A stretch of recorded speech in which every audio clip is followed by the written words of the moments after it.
Lady cameraman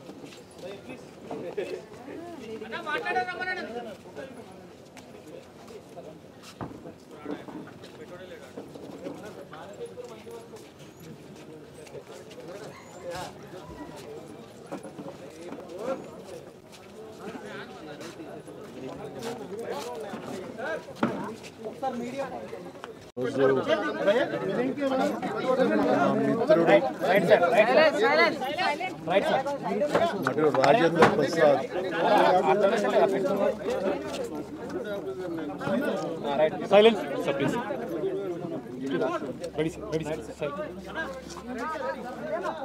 చాలా unfortunate day. నా మిత్రుడు 46 సంవత్సరాల అసోసియేషన్ నాకు రాజేంద్ర ప్రసాద్ గారికి,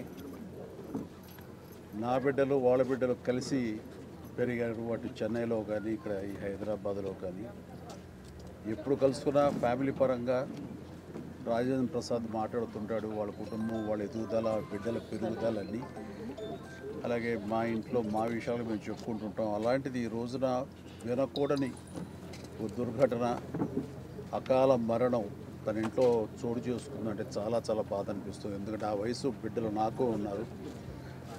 అలాంటి బిడ్డ అనుకోని విధంగా ఈ రోజున కాలం చెందడం అన్నది చాలా మనస్తాపానికి గురయ్యాను.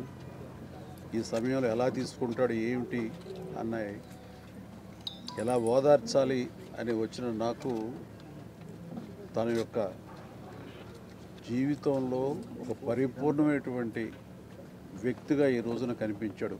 అందరికి తెలిసి అందరిని నవ్వించే, అందరికీ వినోదం పంచే రాజేంద్ర ప్రసాద్ ఈ రోజున తన వీట విషాదం జరిగింది. ఆ విషాదం ఎలా తీసుకుంటాడు అని అనుకుంటే తనకు ఉన్నటువంటి వ్యక్తిత్వంతో ఆ బాధను కూడా దిగమింగుకుని మళ్ళీ తప్పదు జీవితంలో మనం అన్నీ చవి చూడాలి, భగవంతుడు ఎన్ని పరీక్షలా పెడతాడంటూ ఒక వేదాంతలాగా తను మాట్లాడుతుంటే మరింత బాధ అనిపించింది.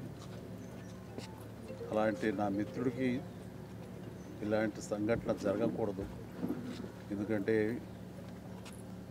చిన్నవాళ్ళు పెద్దవాళ్ళు ఏమవుతారు ఏంటి అంటూ ఆ వయసుకు సంబంధించి మరణానికి దగ్గర అవుతున్న కొద్దీ వాళ్ళు బాధపడతారు. అలాంటిది బిడ్డలు ఇంకా ఎదుగుదల ఉంది, వయసు సగం కూడా కాలేదు జీవితకాలంలో, వాళ్ళు అలా కనుమరుగైపోతారు అనేది తట్టుకోవడం చాలా కష్టం. అలాంటి పరిస్థితి రోజున నా మిత్రుడికి, ఆ కుటుంబానికి కలిగినందుకు చాలా చాలా బాధ అనిపిస్తుంది.